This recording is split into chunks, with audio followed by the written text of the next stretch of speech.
अस्सलाम वालेकुम। अच्छा उमर, मैं अपना फीडबैक देना चाहूँगा अभी सिर्फ और सिर्फ डाटे की अलाइनमेंट के ऊपर। और डाटे में कुछ चीज़ें हैं, अभी मैंने फाइनेंशियल नंबर उसके चेक नहीं किए। फाइनेंशियल नंबर की तरफ मैं सेकंड स्टेज पे जाऊँगा क्योंकि मुझे कुछ चीज़ें ना सीक्वेंशियल नहीं लगी, इवन एंड ऑड लगी हैं, तो मैं एक्सप्लेन करना चाहूँगा। डिस्क्लेमर पे आते हैं। सबसे पहले जो आपने डिस्क्लेमर दिया है, इट्स ओके। इसको क्या कहते हैं, जो है ना, आपने तहिया इंश्योरेंस कंपनी के मुताबिक इसको कस्टमाइज किया है, दैट्स ओके। उसके बाद नेक्स्ट आ जाते हैं पर्पस ऑफ रेवेन्यू एनालिसिस। तो जो पर्पस ऑफ रेवेन्यू एनालिसिस आपने प्राइसिंग रिकमेंडेशन दी हैं, शायद इसको आपने गौर से नहीं पढ़ा। यहाँ पे हिस्टोरिकल एंड प्रोस्पेक्टिव इंफॉर्मेशन जो है 2022 2023, ठीक है। तो कुछ चीज़ें ऐसी हैं जो पिछली रिपोर्ट के अंदर चली आ रही थी, उसको शायद आपने अमेंड नहीं किया। आप ये देखें कि यहाँ तक इवन कि बिजनेस वैल्यूशन भी इसमें इनके आ रही है, ठीक है। इसी तरह बाकी चीज़ें और भी हैं, प्रोस्पेक्टिव हिस्टोरिकल, जो कि रेवेन्यू एनालिसिस किसी का कोई ताल्लुक नहीं था। इसी तरह काफ़ी सारी और भी चीज़ें इसी तरह चली आ रही हैं कि जो आपको यानी कि इसको कस्टमाइज करना चाहिए था, ठीक है। तो वो आपने नहीं किया। उसके बाद यहाँ पे आपने एक शीट में दिया डिफरेंट मॉडल्स, ये आपने लिख दिया। फिर समरी में आप आए, फिर अजम्पशन में आए, ठीक है, प्रोजेक्शन में आए, फिर क्लास वाइज रेवेन्यू में आए। तो देखा जाए तो डाटे की जो है ना कंटिन्यूटी भी नहीं है, कि किस तरह एक सिक्वेंशियल यानी कि शीट आपको मेंशन करनी है कि भाई किस तरह क्लाइंट जो है ना वो गो थ्रू करेगा इस सारी इन्फॉर्मेशन को। तो बेहतर ये होता है कि जब आपने डिस्क्लेमर दे दिया, पर्पस ऑफ रेवेन्यू एनालिसिस, ठीक है, आपने दे दिया, तो उसके बाद सबसे पहले उसकी समरी आती है। आप समरी यहाँ मेंशन करें। समरी के बाद क्या आता है कि जी उस समरी में आपने मेंशन कर दिया, ठीक है। तो डेफिनेटली ये जो डिफरेंट मॉडल्स हैं, ये हम कोशिश करते हैं इसको अपेंडिक्स में ले आएं, ठीक है। यानी कि अजम्पशन में ले आएं, अपेंडिक्स में ले आएं, सही है। और अपेंडिक्स और अजम्पशन जो है ना वो क्या करते हैं, वो हम कोशिश यही होती है हमारी कि भाई हम इसको क्या कहते हैं, पहले प्रोजेक्शन लेके आएं, क्योंकि जो अजम्पशन है और ये इसकी जो अपेंडिक्स के अंदर नरेशन आती है, ये सबसे एंड पे आनी चाहिए। उसके बाद जो क्लास वाइज रेवेन्यू है, जाहिर बात है हम इसको प्रोजेक्शन के साथ अटैच करते हैं, ठीक है। मतलब इस तरह का हम सीक्वेंस बनाते हैं। अभी तो मैंने इसके फाइनेंशियल नंबर गो थ्रू नहीं किए, अगर मैं करूंगा तो फिर मुझे एग्जैक्टली पता चलेगा कि किसका क्या नंबर आना चाहिए, ठीक है। तो हमने समरी मेंशन कर दी। अब जब दूसरे नंबर पे हम आते हैं समरी के हवाले से, अब देखें इसकी फॉर्मेटिंग देखें, ठीक है। यहाँ पे आपने क्या कहते हैं जो उसकी लाइंस थी, ठीक है ना, हम सम टाइम ख़त्म कर देते हैं, वो यहाँ पे हैं। प्रोजेक्शन में आए तो यहाँ भी लाइंस हैं, क्लास वाइज रेवेन्यू में यहाँ भी लाइंस हैं, अजम्पशन में आए यहाँ पे लाइंस नहीं है, ठीक है। आप फर्ज की अगर आप रखना चाह रहे हैं तो फिर आप एक ही उसकी बैकग्राउंड में जो उसकी लाइंस वगैरह हैं वो आप यानी कि ग्रिड लाइंस जो होती हैं वो मेंशन करें। सम टाइम क्या कहते हैं, आपको उसके मुताबिक काम करना पड़ता है। समरी में भी, प्रोजेक्शन में भी, क्लास वाइज रेवेन्यू में भी, अजम्पशन में नहीं है, डिफरेंट मॉडल्स इसमें भी नहीं है। तो वो जो है ना, क्या करें, आप इसका एक इस तरह स्टैंडर्डाइज किस्म का फॉर्मेट आप फॉर्मेटिंग करें, ताकि A to Z आपकी चीज़ें जो है ना वो एक प्रॉपर ऑर्डर में नजर आए, ठीक है। अब जैसे आप दे रहे हैं कि यहाँ पे एक आप दे रहे हैं कि revenue analysis and pricing recommendation summary. अगर देखा जाए तो ये आपने तीन अप्रोचेस दी हैं और उसके ना 3 साल के 5 साल के आपने प्रोजेक्शन दे दिए हैं कि भाई ये जो है ना ये रेवेन्यू होगा। अगर यही होगा तो आप क्लाइंट को रिकमेंड कर रहे हैं, तो उसकी बेसिस क्या है कि भाई इसके नंबर ऑफ जो क्लाइंट्स हैं, यहाँ पे समरी लिखें आप कि नंबर ऑफ क्लाइंट्स है तो परसेंटेज रेवेन्यू है तो उसके कितने नंबर ऑफ क्लाइंट्स हैं, और पर क्लाइंट वो क्या चार्ज करेंगे। सुनना तो ये चाह रहे हैं वो कि इसमें पर क्लाइंट क्या चार्ज करेंगे, इसमें मतलब पहले मेथड में परसेंटेज रेवेन्यू में क्या पर क्लाइंट चार्ज करेंगे, नंबर ऑफ ट्रांजैक्शन में पर क्लाइंट क्या चार्ज करेंगे, रिटर्नशिप में क्या करेंगे। और उसके बाद आपने एक सब्सक्रिप्शन मॉडल भी दिया, उसकी कहीं भी इधर नहीं आई कि आया कि क्या वजह है कि आपने चारों की एक्सप्लेनेशन दे के चारों चौथे को मेंशन नहीं किया। उसकी बेसिस क्या है, आया कि वो फिट नहीं हो रहा, उसका कोई नोट नहीं है, ये उसकी क्या रीज़न है। और अगर ये दे दी है आपने 5 साल का, ऊपर आपने हेडिंग लिखी है revenue analysis and pricing recommendation, तो रिकमेंडेशन तो यहाँ पे प्राइसिंग कोई भी नहीं है। और अगर अगर दी भी जाती है तो पर क्लाइंट दी जाती है, ताकि क्लाइंट को ये पता चले कि भाई मैंने पर क्लाइंट उसको ये चार्ज करना है, ये पैकेज होगा। तो यहाँ से कुछ क्लियर कट अंदाजा नहीं हो रहा।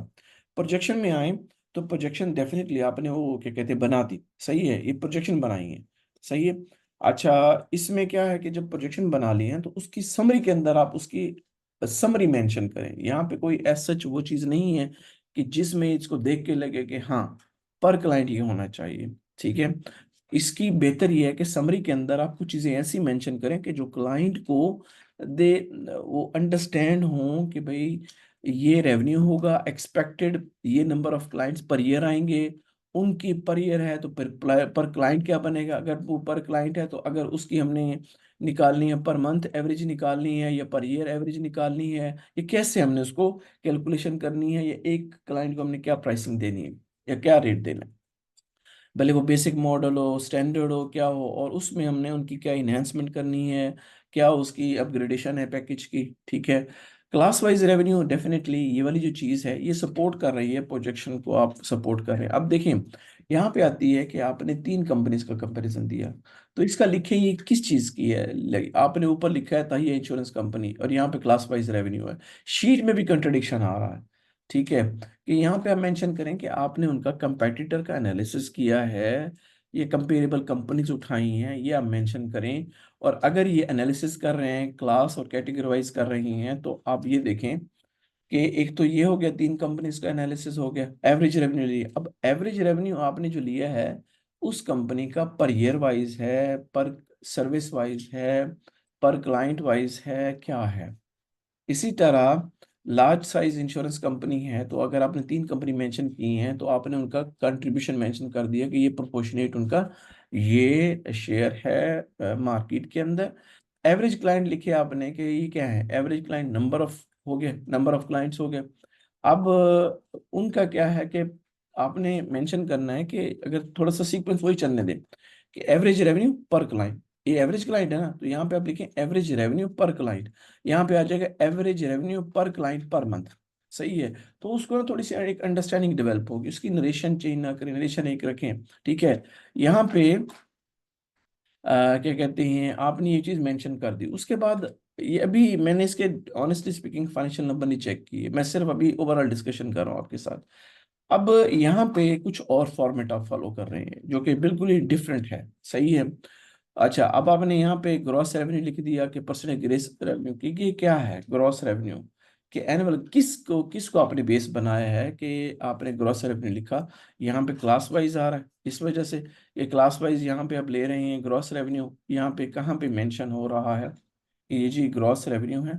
ठीक है, उसके बाद नंबर ऑफ क्लाइंट्स आ गए, नंबर ऑफ अच्छा पर क्लाइंट रेवेन्यू पर एनम।